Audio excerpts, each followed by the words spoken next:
People don't understand how powerful Shao Kahn is, so let's talk about him. Shao Kahn is one of the main antagonists of the Mortal Kombat series. He's not just the Emperor of Outworld, he is the reason entire realms disappear. This man doesn't conquer kingdoms, he erases them. People know him as the living embodiment of domination, conquest, and absolute power.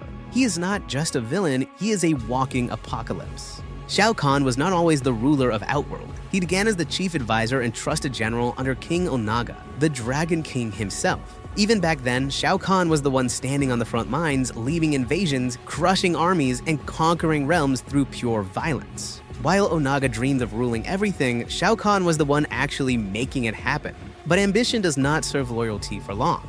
When Onaga chose to stop his conquest, Shao Kahn saw weakness. He poisoned his own king, stole the throne, and turned himself into the merciless Emperor of Outworld. Kahn is not just a name, it is a title of absolute conquest, earned only by the one strong enough to rule entire realms through fear. His entire existence revolves around one thing: total control. If we talk about raw power, Shao Kahn has strength that borders on godhood.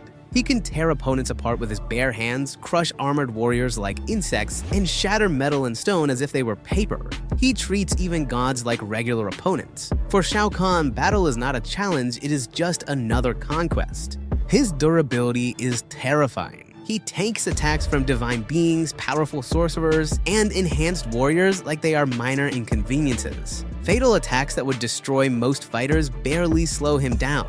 The man walks through damage like it is bad weather. And he is not just brute force. Shao Kahn is also a master of dark magic, soul manipulation, resurrection, and realm control. He can steal souls, empower warriors, manipulate life force, and bend entire worlds to his will. He doesn't just defeat his enemies, he consumes them. Hermac is one of the greatest examples of this, created from the fusion of thousands of captured souls under Shao Kahn's control. Every victory makes him stronger, every fallen enemy becomes fuel for his own power. Even powerful sorcerers become helpless against his overwhelming magical power. And despite his massive size, Shao Kahn is fast enough to fight on equal terms with gods, ninjas, and the strongest warriors of Earthrealm. But Shao Kahn is not just raw strength. He also carries weapons built for pure domination, because Shao Kahn has some special equipment that helps him, such as his iconic hammer. Wrath Hammer is one of the most feared weapons in Mortal Kombat. One strike from it is enough to crush even the strongest opponents.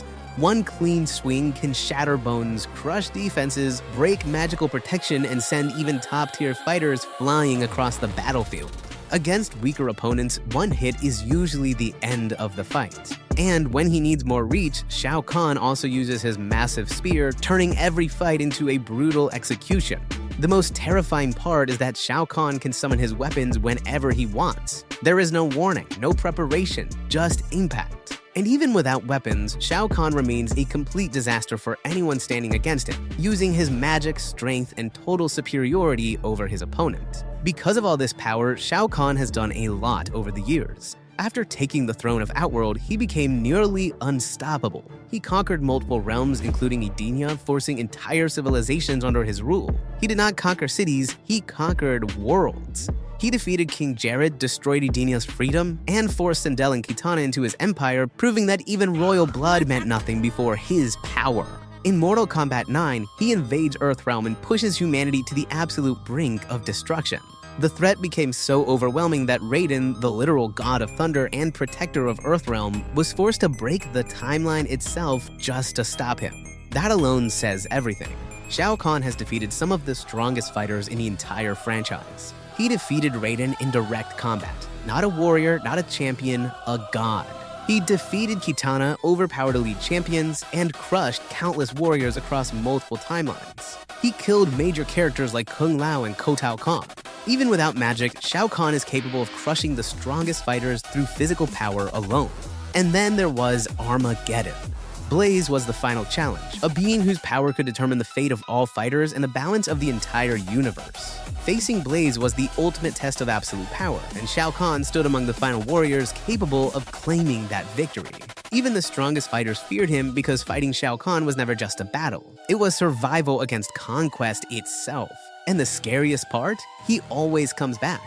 Different timelines, different resets, but the same nightmare always returns. But anyway, this is the Emperor of Outworld, the Soul Tyrant. the Realm Breaker, the Walking Apocalypse, Shao Kahn. Comment down below who or what you want me to talk about next. Anyway, I'll talk to you guys later. See ya.